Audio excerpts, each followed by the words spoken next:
I'll get it. Ready? Alrighty, guys. We're back. I know it's been a little bit.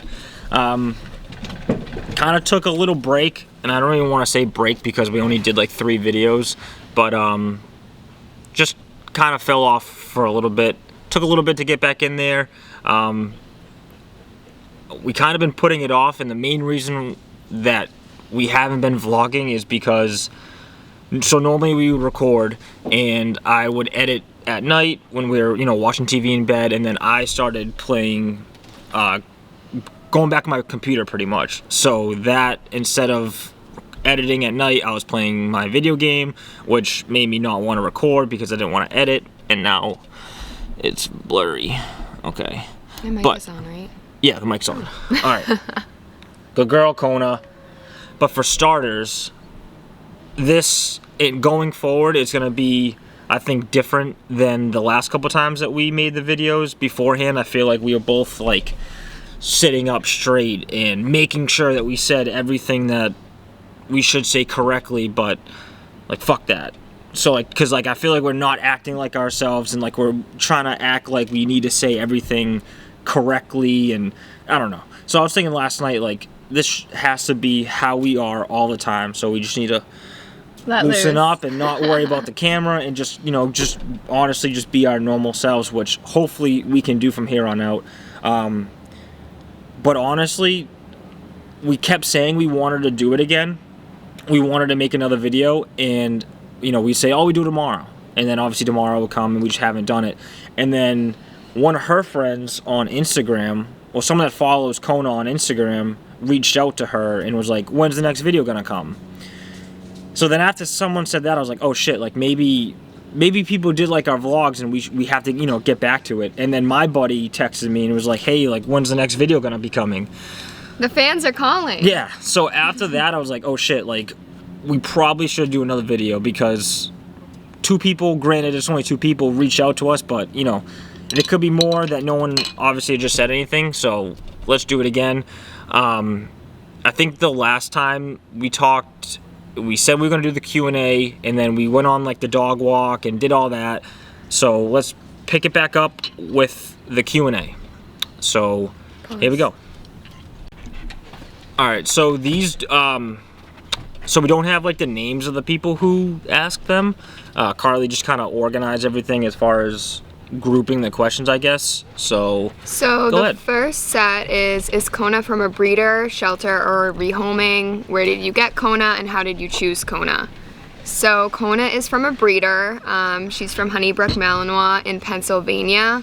It's funny, we were looking for a Malinois around, was it a little over a year ago, and I found Honeybrook Malinois, and JD reached out to them, and they only had 2 left, a male and a female, right? A male and a female, yeah. And we really wanted a female, and they literally said, okay, can you come down in like 2 days? Yeah, so there was a breeder that we reached out to, like, in Mass, and long story short, they pretty much told us that a Mal is not a like a house family pet. dog? Yeah, like a family dog. So I was like, okay, don't take my money. And I think that was on like a Saturday. I think Sunday you reached out to Honeybrook, and we went down and picked her up, what, like on Tuesday? A Tuesday? Yeah, so like literally 2 days after she'd reached out to her, to them, we went down there and we picked her up, which was awesome because she's the best. So I'm glad we went with them, and when we do go get another dog in the future, we're going to try to stay with that same breeder, just because of how well behaved at times Kona is. And it was awesome because when we went there, we got to meet all of the puppies, and I swear she knew we were there for her because I had a leash with me, and I hung it up, and she was the first one to go over to the leash, and she like pulled it down and like was walking around with it. So so she knew yeah, she was coming home with us. Yeah. So all so those yeah, Honeybrook Malinois. Yep. That's where she's from. All right, next question. What made you get a Malinois? So I don't know if we might have like already kind of talked about that. Like, you wanted the corgi. Like, she was like head over heels, wanted the corgi. Like, ever since we first started talking, like, that was something that she said that I want to have. Like, I want a corgi. And then He's like, absolutely not. yeah, I'm not a huge fan of. I hate lap dogs. I hate small dogs. I don't want to say hate. I would never want one. And then I started looking at a ton of Mals on like Instagram, and I would just constantly send her them. Like, you had like, check this dog out. Like, look at this dog. And honestly, I didn't even like them at first. I was like, I wouldn't want one. Like, they're weird looking. And this was before even I knew about their like energy levels. I just thought it was like the look of the dog that he liked. And then by probably like the 100th post he sent me, I was like, wait a second, like they're pretty badass. They're pretty cool. Yeah. So then we started just doing our research, and we knew that, you know, a Mal would be a lot of work, but we were both willing to put in that time and work, so. And that's what, Here like, we like a lot of our family and stuff will say, like, oh, why would you ever want another one? Oh, you know, or, like, she's so hard to handle, like, right now. And she's very energetic, but it helps us out because we're constantly doing stuff with her. Like, every single day, like, if we didn't have her, like, no bullshit, if I was working and she was, like, at work, like, I would sit in bed. You know what I mean? I'd work out, I'd sit in bed, and then I'd go on my game or just watch TV until I go to work. Yeah, me too. Like, when I come home from work, like. So now it's like we have a legit reason that we have to go outside. We have to go, you know, walk her or whatever it is. Like, we have a legit reason that we are now exercising on our own because we have to do it for her. So, best decision, hands down. I probably will never get another dog breed. I don't know about you, but I don't think we would ever get another dog breed. Yeah, I mean, I still have some dogs that I'd want, like a Vizsla. Yeah. Kona, no. Where's your ball? Okay, next question. Uh-oh. Would you ever consider 2 Mals? And then someone else said, are you getting another Mal? 100%. One day. No questions asked. There will be 2 in our house. Kona wants a brother. Yep. Yeah, and if we do, we're gonna go with a male. Kona. Yeah, just switch it up. The biggest thing though is finding a name. I feel like that's been like the hardest thing for us. Like, to find a name for the dog has been like so tough. Yeah, we've been talking about, like, random times during the day we'll just send each other like a name. Yep. And then he'll say it and I'm like, no. I say it, he's like, no. We'll find something. We'll figure it out. Yeah. I feel like when we see it, we'll kind of be like, okay, that's who he's gonna be called. Yeah. That's what it's gonna be called. All right. Next question is, how did you guys meet? Jules said you guys are so adorable. Thank How do you. we meet? JD messaged me on Facebook. Yep. Shooter's got to shoot. I took my shot and it worked out perfectly. Look at us now. Yep. No, we went to the same high school, but I'm a little younger. Yeah. And he apparently knew of me. I had never heard of him. Well, it's because I knew, like, her brother just from baseball. Like, I knew who she was. I wouldn't say that, like, I knew everything about her. Like, I didn't, you know what I mean? Like, I didn't stalk you through high school. But I knew who she was. I knew her brother just from baseball. And then I was in Georgia still, and she was back here. And I think, like, just one day, like, I hit her up, and, yeah, that was pretty much it. Yeah. And then from there, look at us the rest now. is history. Yep. Okay. Classic love story Yes. of the 21st century. So. Sometimes when people ask us how do we meet, like, I really want to say, like, some made-up thing, like, Yeah, oh, we a met at a bar or a library. I slipped her like a $1 bill, telling her to bring a beer to my table, but she actually didn't work there. You know. Okay. What do you do for work?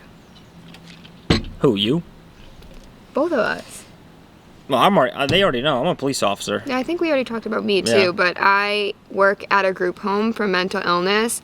I just got the position to be the manager at a new location, so we have a lot on our plate the next few months. We got a lot going on. Definitely. Definitely gonna be busy. We're obviously like planning our wedding, which is in 306 days. My new position is stressful, just like learning, and then a couple other things up our sleeve that you will find out soon. Yep. Okay, Why did you name her Kona? Hey, truth is gonna come out on the vlog, okay? So, there's another account on Instagram that we follow that has a shepherd named Kona, and I think as soon as I saw, I don't know who said it first, either you or me. I think you did. You're like, oh, I like that name. Yeah, I just saw it and I liked it, and I thought that it would be a good name for her, and I think it fits her perfectly. Yeah. So yeah, that's it. There was no backstory behind that. I saw another dog's name that I liked, and that was that. I stole it. Yeah, so. but for we're thinking of male names, and we both kind of agree. Like, we want there to be like a meaning behind the future name, but sometimes it's tough because like a lot of dogs, like especially like with you, because you have so many followers, like a lot of these names are already taken. Yeah. You know what I mean? So sometimes it's hard to kind of not do the same thing that someone else did, but whatever. Yeah. Okay. Someone asked, how tall is Kona? Couldn't tell you. I don't know. We were just talking about that the other day, like when she stands on her back, 2 legs, we were like wondering how tall she is. If she stood on her back 2 legs, her head is probably like right at my neck. So I'd say like, what, 5 feet tall, maybe? 5 something? Yeah. I don't know. JD is not that tall. 5'9" on a good day. But, yeah. So I don't know how tall she is. We can measure though, I guess, if someone really wants to know. But do they want to know like how tall are her legs, or like how tall is she off the ground? No, probably measure like when she's just regularly standing. Yeah, how tall she is. Yeah. Yeah, we can do that. Another day. Yeah, no. Okay, next question. Pros and cons of owning a Mal. Things people should know before getting a Mal. Pros and cons. Let me pull out my long list of cons. Yeah, there's a long no, list I'm of... just kidding. I think the biggest thing is just the energy level. You know what I mean? Like, as a puppy, I forget every puppy bites, every puppy chews on stuff, every puppy tries to go get the dish towel or anything like that. Like, that was what was expected. Yeah, I would say that's pretty much like the hardest thing. The puppy stage was honestly the worst. Like, coming home, like her crying in her crate. Training was that tough. was like brutal, especially because I came home at midnight. So like Carly would already get her sleeping, and then I'd come home, she'd wake up, and then like the days where we had to sleep literally in front of her crate. Like, I remember like putting my hand through the through like the crate. We had that, what are they called? Like, what kind of crate is that? Like the metal ones. Yeah, whatever. But I remember like putting my hand through that, so like she knew that I was like right there, and falling asleep on the hardwood floor, waiting for her to stop whining. Yeah, I don't know if that would be considered like separation anxiety, but like as soon as she'd be crying, and then one of us would lay down next to her crate, and then she would just stop and she would fall asleep. I think obviously it was like the first week that was the worst, but Definitely. I think obviously she was so used to being with all of her siblings that once like, you know, she was taken away and by herself, it was like something new to her. Yeah. We had her crate in our bedroom at first, and then we moved it out to the living room. So that was a really tough adjustment. Mm-hmm. But now she's a big girl, and she sleeps on her big bed in our bedroom, and she doesn't bother us at night, honestly. Now it's sometimes she just does. the morning where, you know, she wakes up and she's ready to go. She'll just like randomly wake up at like 3 in the morning and like come lick my toes or something like that, and then like go back to bed. Yeah. But the pros, loyal. Yeah. Yeah, I would say another con too, it's like if you, I guess like any dog, doesn't matter what breed it is, but like you have to obviously plan everything you do Kona. around them. You know, because we're the type that if we go out for 4 hours, like I feel guilty and she feels guilty leaving her in the crate. You know, because like we haven't got to the point yet where she can just like full roam the house. Like, we're slowly getting there now, but we just feel more comfortable having her in the crate, which kind of defeats the purpose of her being like a guard dog, because now if someone were to break in, like, she's in her crate. But no, like, I guess the biggest thing, like I said, is trying to just plan everything around the dog. Yeah. You know? Like if we go out now, like we have to make sure that like someone's gonna be home or someone can come by to take her out. Kona, don't bite that. So yeah, Kona, no. So yeah, pros and cons, energy level, loyal dog breed. And things people should know before getting a Mal. These dogs aren't the type that will be just laying around the house all day. You have to exercise them physically and mentally. They need that stimulation. Some people come to me on Instagram and they ask like, oh, should I get a Mal if I work like 8 hours a day or if I'm gone? I mean, it's tough because like we're fortunate where I go to work at 4, she works until 5, so like the dog's only home by herself for like an hour max, you know? Yeah. So if you were to work all day long, you know, a 9 to 5 job, and you have no one else who can help with that dog, I would say no. Yeah, I don't think I could do that. Just because of the amount of attention that they require, and also too, like, how do you expect the dog to be, unless you can come home periodically throughout the day? I mean, how can any dog honestly just stay in the crate for 8 hours? And you'd have to like exercise and train them before you leave so that they're tired, because like obviously it depends on the dog and their temperament. But I feel like Kona would be bouncing off the walls if we didn't exercise her before like leaving for the day. Oh, definitely. So I would recommend that if you are single, or even if you're a couple and you both work a 9 to 5 or 8 to 4, I wouldn't recommend getting one, just because of like she said, the amount of attention that is required for her is just through the roof. But it's just a stick. Yeah, but she's like swallowing it. Next thing, Kona's diet, food brand, how many times does she eat, and thoughts on grazing.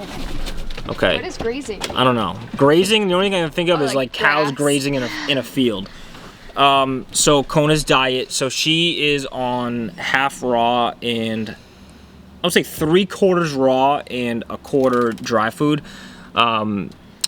She obviously got the dry food as a puppy, like the kibble, and then when she got older, we decided that we wanted to do raw with her. It's like real beneficial for their coat, their teeth, all right, everything like that. So we do raw. We use Darwin's raw food. They come in like these little 8-ounce patties. We do like beef, turkey, and is it either duck or lamb? One of the two that we do.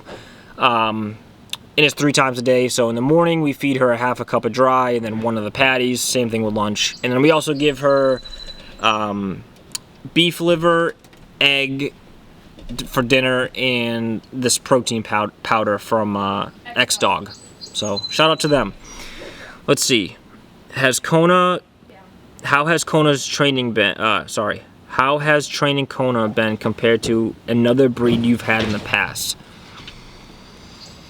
Well, this is the first dog that I've had like by myself.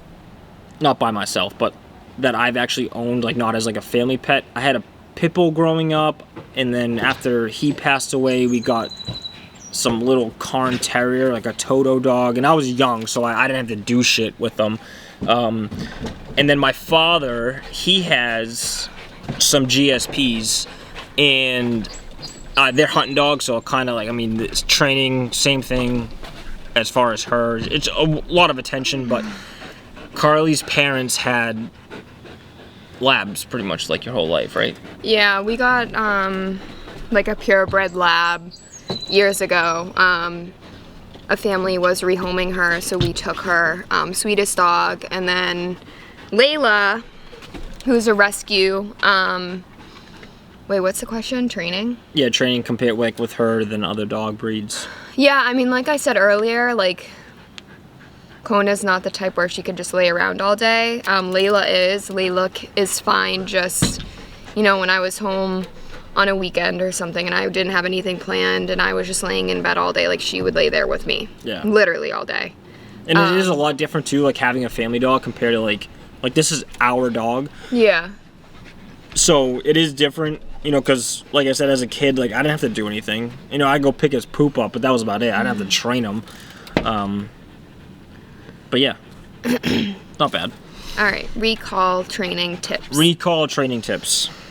So, before we introduced the e-collar with her, what we did with Recall is we would have like a 50-foot pretty much lead, and you throw the ball out there, you know, you have her to the lead, and then as you pretty much would reel her back in, and you would say either here, come, whatever your recall command is, you just keep doing that over and over again. Throw the ball, pull back in, throw the ball, pull back in. It's just repetition. When we introduced the e-collar to her, it has like a toner on it. So when we hit that button, it's just a loud beep.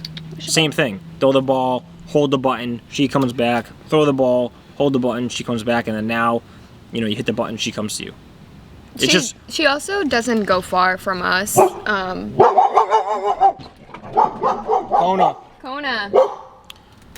Yeah, she if we're out anywhere and she's off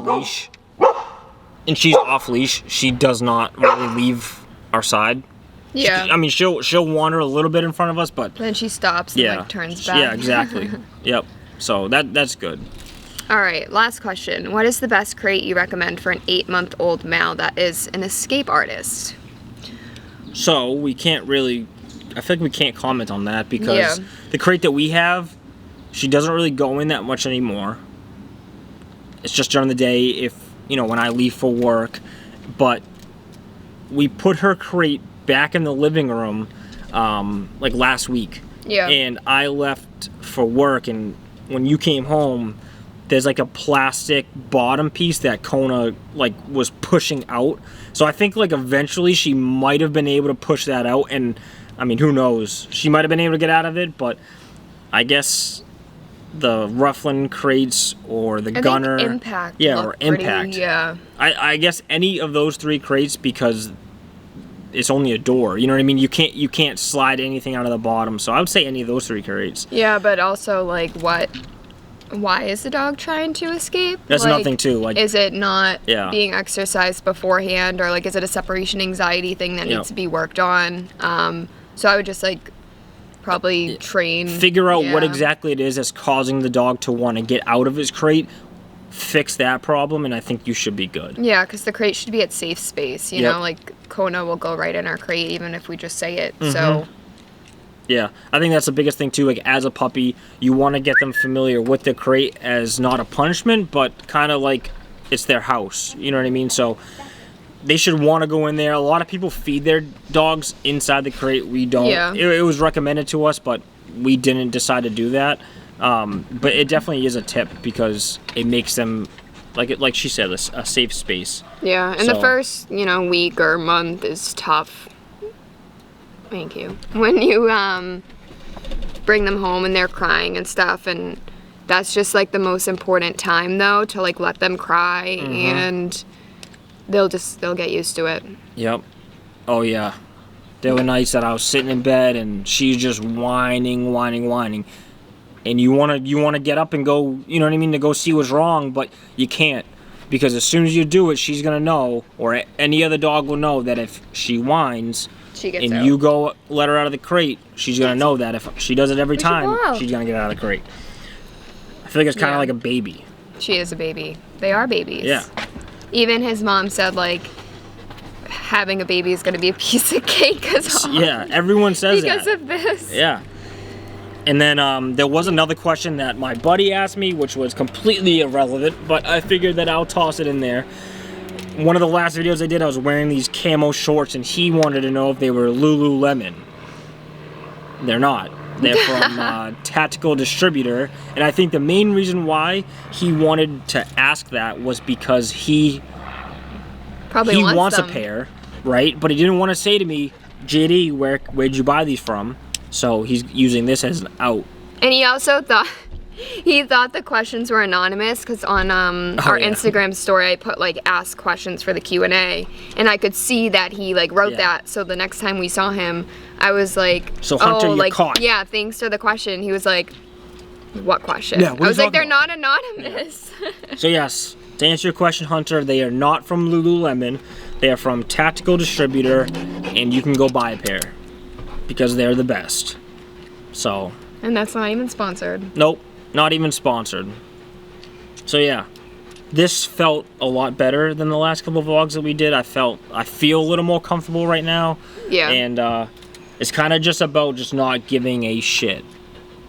I feel like that's what it kind of boiled down to, is because last time we were so worried that better like talk correctly and sit up straight, and it's all bullshit. Yeah, so I think we're gonna start being more real. Yeah. Like I said, the next few months are gonna be a lot for us. We just have a lot going on. Maybe we'll bring the camera with us to some of these things, like, I don't know, wedding planning things. Yep. But yeah, we do have plans for today. Yeah, so we're going to a fundraiser for K9 Kit, who was a Braintree canine dog. He unfortunately passed away. I don't even remember the date, which is unfortunate. But yeah, him and his handler, there's a huge thing on it. If you guys are interested in it, I don't want to go into detail. But yeah, the dog passed away. So K9 handler survived. He's alive, and he's actually doing really well. He's, recovering, and they're doing a huge fundraiser today for him. It's actually a cornhole tournament, so me and Carly are, we're gonna win it, hopefully. So we have that today at 10 o'clock. I want to bring the camera there. I say I want to bring the camera there, and I think the main reason why is I'm hoping that there's just a ton of people there. So everyone's probably going to see me with the camera and be like, oh, this kid must be part of the fundraiser. You know what I mean? No one's going to be like, oh, he's a vlogger. So I think I'm going to bring the camera. I want to bring the camera, so we'll see. I'm not sure the rules or, what the guidelines are or whatever like that. But About bringing a camera? I don't know. People get skeptical about that. You never know. No recording or whatever. Backpacks. Who knows? So yeah, that's what we're gonna be doing today. So if we see you when we're there, we'll see you when we're there. And if not, we'll be back later. So, have a good one. Bye, guys. Peace. Alright guys, we are here at the K9 Kit Foundation fundraiser. And we got Corey. Hold on. We gotta listen to what they're doing for the thing. We're just listening right now for the team names. So stand by for one. Alright guys, we're just gonna be wrapping up this video. So the tournament didn't go as we wanted it to go. Me and Carly got dominated. What did we go, 2-2? Yeah. Yeah. First game we got smoked by these two guys who play in a league. Second game, I think we beat. won, Yeah, I think we won 21-0. And then the third game we ended up losing, and then the fourth game we won. They did like a grouping chart at the end of it, and we missed it by 1 point. So the last, however many teams it was, 30 teams, they all got ranked, and then we were 31. Obviously, we needed to be 30. So we got eliminated. After that, we kind of just went home and hung out. The sun kicked our ass all day long, so we were dead. We came back home and just wanted to sleep. So yeah. Hope you guys like this vlog. A little different than the other ones that we've been doing. Kind of went out and did something with you. And yeah, so we're going to be doing more hopefully soon.